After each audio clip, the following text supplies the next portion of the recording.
started, we should address my attire. This is a sweat or a sweater shirt. It has the buttons of a dress shirt. It has the collar of a dress shirt, but it's made of fleece and is therefore, in my mind, a sweater.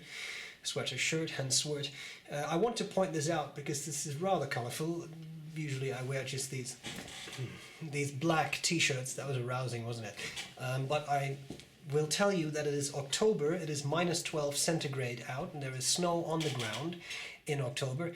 And I was rather nippy, so I'm wearing this. I have to address these things because people are going to be like, "Oh, what is that he is wearing? Oh, that is so weird." To this, I've decided the best thing for me to say is la la la la la la la la la la la la la la la la.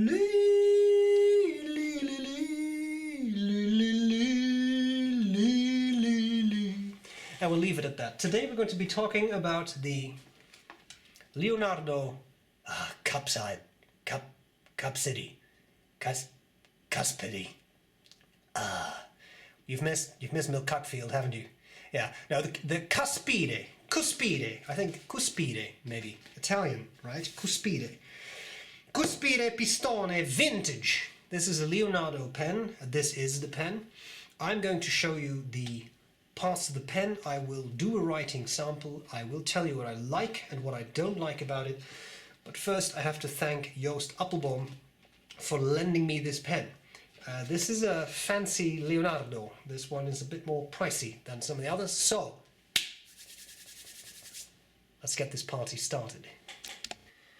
Well, the weather outside is frightful. It actually is. It just started to snow quite heavily, so there is that. Anyway, I'm so sorry. Cuspide. The Cuspide. Nice box. Fairly large. A couple of layers. I'm going to be a little careful because, again, I have to send this back, but you have this outer sleeve. The pen is named after the cusp on a lance, and I'll show you why, but here you have that cusp of a lance. All right. We have more than 45 years of experience from father to son. That is Giro Matrone, one of the founders of Delta, and Salvatore, of course, the son. And the story goes on.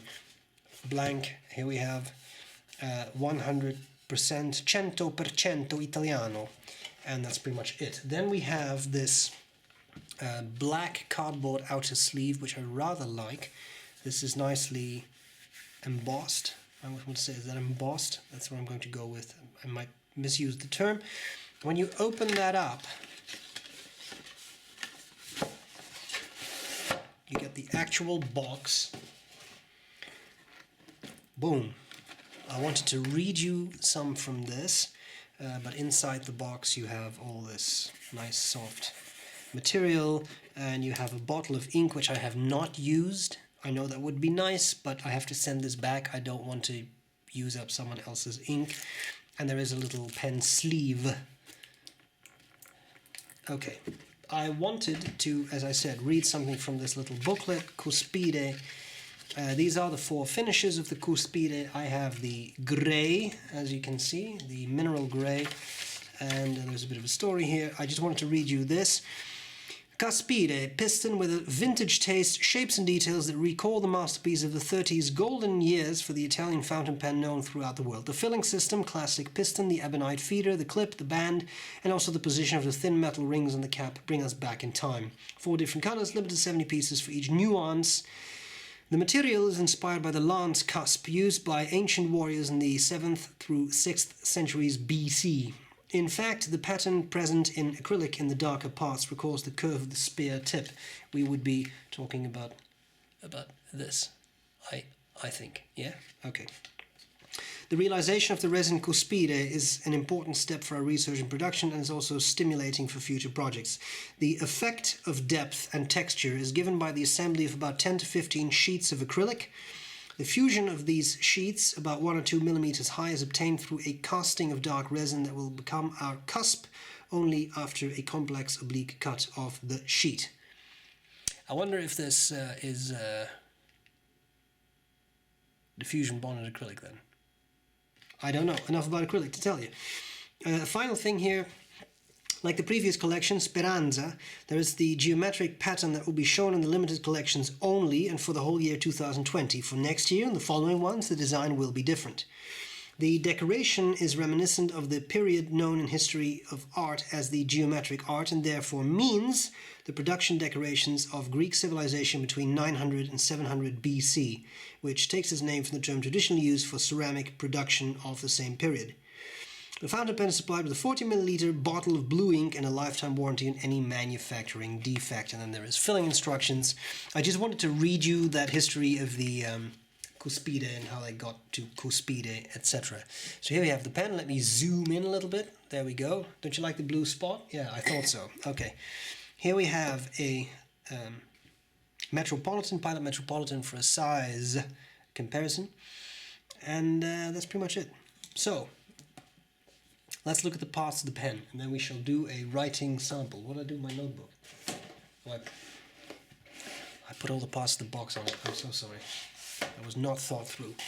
Okay, top of the cap, same material as the rest of the cap. I really like that, nice consistency. Here we have the clip.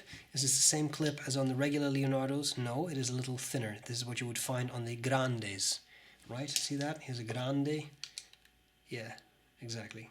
Yeah. Is this the same? No, it's actually a little longer. Maybe the new Grandes. How many Leonardos does one need? Never enough. Okay, here we have that center band with that nice pattern, which I do think is a very nice pattern. It does look nice, with the two rings and then the big center band. We go down, we have a little metal band near that piston turning knob, which is also that pattern. Very nice. It is a... Would we call this a Greek key? With a Greek key, I always think of a slightly different shape, but it is a Greek design element. We have the barrel. There is some nice chatoyance going on here, and yes, you can make this line up. I just haven't right now, because I forget what the exact rotation was that was required. But I did do it, so it is possible. Hashtag take my word for it. This is the piston turning knob. This is not a blind cap. This is the actual piston turning knob, which means in some cases that if you post, sometimes you can, in some pens you can accidentally unscrew the piston. With this pen that did not happen. So that's quite nice. If you are a poster, which as you can see you can do, becomes quite long, but you can post it. The clip has that nice little wheel, which is very convenient if you put a pen in your pocket or something, shirt pocket, or if you have a pen case, you roll this over. Works well. For the section we have a taper down and then a little flare out, and then we have this nib, and this is the fancy nib. This is the 30 euros extra nib, which has these cutouts, and that's just the, I think, Jovo flex nib. It is a fine. You don't have an option in fine, medium, or broad. It is just fine for the flexi nib, but it does have a nice bit of line variation. And then we have an ebonite feed, which is quite nice. And again, it's very pretty. Very, very pretty. Let's have a look at how this pen writes. I'm going to zoom out a little bit.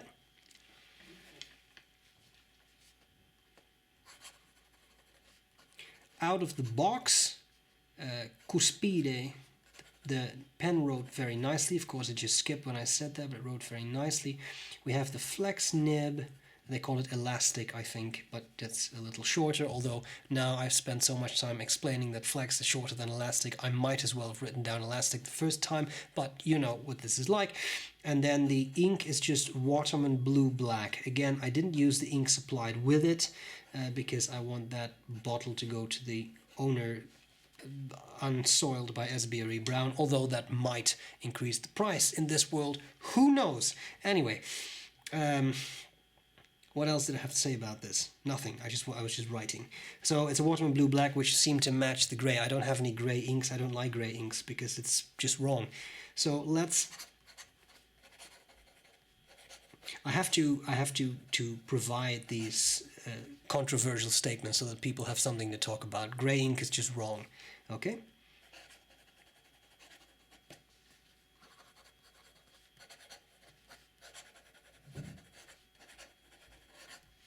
Nice and fairly wet actually. And another thing that's really nice is the last time I used this pen, there's a bit of a skip. The difficult thing with a flexi nib is that if you use the wrong way, just not enough pressure or just a little too much pressure for this fast writing, then you get these skips. But overall, if I don't do that,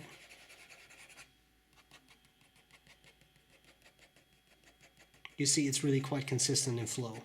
So that was me, right? So for the record, and of course then it skips. Anyway, I just don't know. I just don't know, man. Okay. Nicely tuned. Not too wet, not too dry, nicely tuned. Now I know what you really want to see. You want to see this thing flex. So it is round, it is fine. Of course it skips again, but I'm really trying to use minimal pressure so you can really see the thinness of the line with no pressure. Here we go. Careful, right? Because you can spring these things. Like it's not, like it's just, yeah.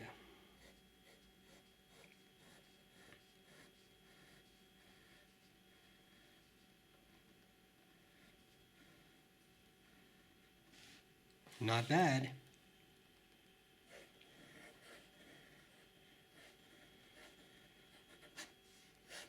And as you can see, really nice line variation.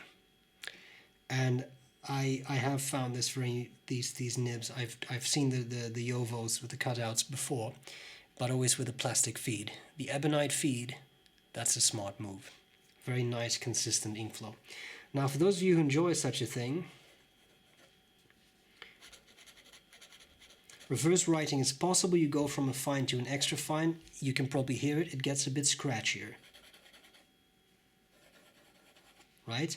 But it's possible. Of course, you already start out with a fine nib, so I don't think there's a whole lot to be gained, but for those of you who enjoy it, it is there. All right. What we need to do next is talk about what I like and what I don't like about this pen. Let's do it. What do I like? What do I not like about the Cuspide? There are a lot of things that I really like. I think it's for me, it's an attractive pen. The materials they use are fantastic. I like that acrylic. I like that bonding process, that cusp of the lance. You can actually see. It's a little hard with the reflection, I'm sorry, but you do see it, and it's kind of cool. The chatoyance, that sparkly stuff is fantastic on this material. It's beautiful. It's a nice sized pen.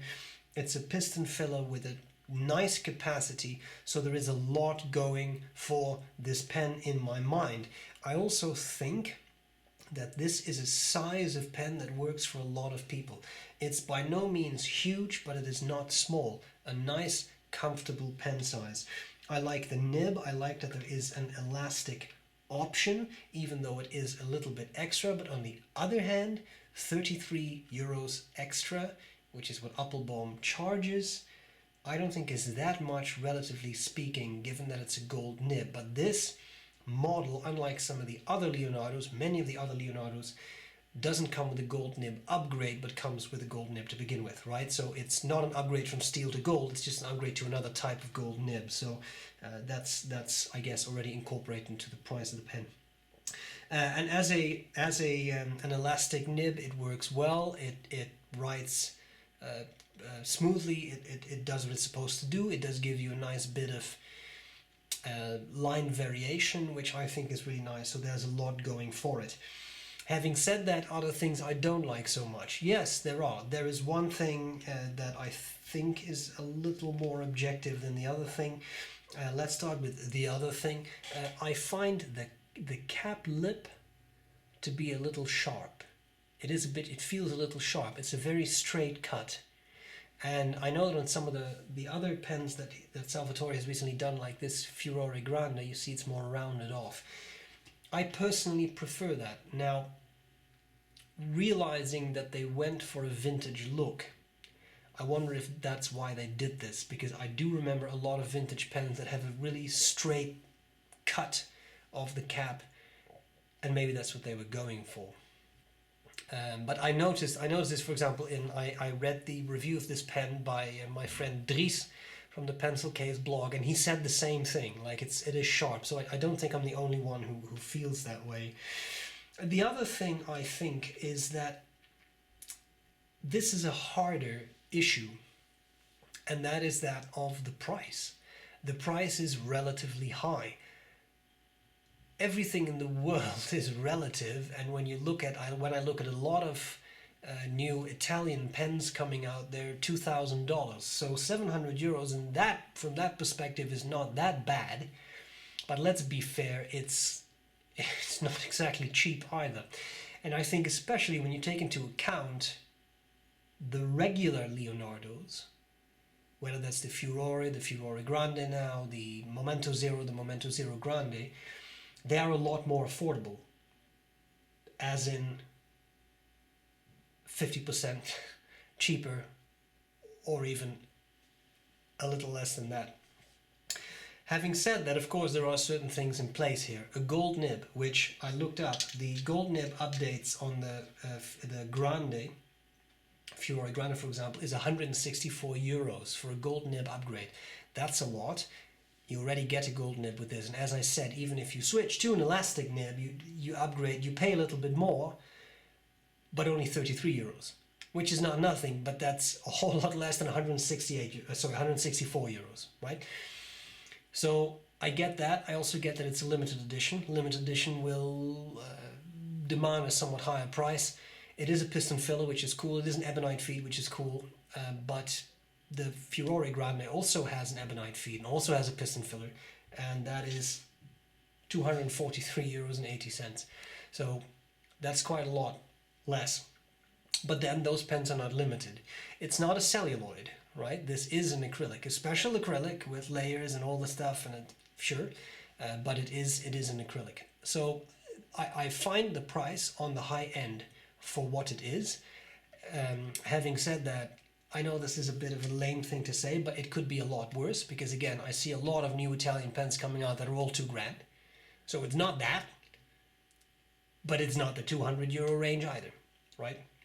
So as always, you have to make up your own mind whether it's worth it or not. I will say it's a very comfortable pen. It's a beautifully made pen. It is a handcrafted pen in Italy, and it does have a gold nib and a piston filler, and it is a very pleasant gold nib. So I will say that. And beyond that, ba-da-pow! You need to make up your own mind. And I hope this was useful. I again thank Joost for lending me the pen. And that's it. I'll gladly see you later. Bye-bye.